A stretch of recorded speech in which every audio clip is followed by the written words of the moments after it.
ఈ ఉపమానములో ఇదిగో విత్తువాడు విత్తుమునకు బయలు వెళ్ళెను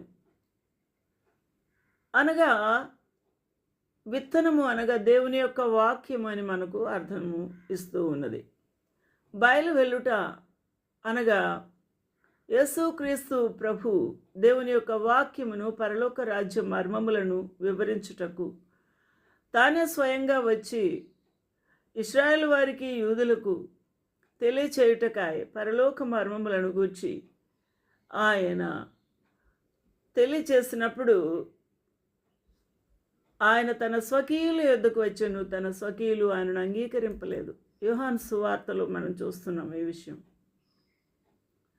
అందువలన స్వకీయులు రిజెక్ట్ చేసి ఉన్నారు. ఇక్కడ విత్తనములు దేవుని యొక్క వాక్యమునకు, పరలోక రాజ్య మర్మములను తెలియచేటుకు తానే స్వయంగా వచ్చి ఉన్నాడు. విత్తనములు విత్తువాడు యేసుక్రీస్తు ప్రభు. ఆ విత్తుటకు అనగా వ్యవసాయము చేయుటకు, విత్తుటకు తను తగ్గించుకున్నాడు, రిక్తునిగా చేసుకున్నాడు, దాసుని స్వరూపం ధరించుకున్నాడు. వ్యవసాయం చేసేవాడు సూట్లలో వెళ్ళరు. వ్యవసాయం చేసేవారు తెల్లని పంచెలు ఆల్చివేసుకోరు, తెల్లని డ్రెస్సులు వేసుకొని వ్యవసాయం చేయరు.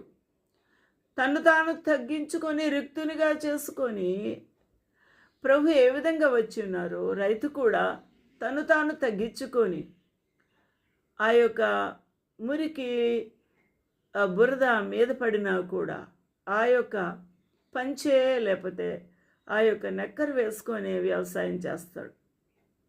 ఆ బురదలో నాగలి పట్టుకొని దున్నేవారు. నా ప్రియులరా, ఇది దేనికి సాదృశ్యంగా ఉన్నది?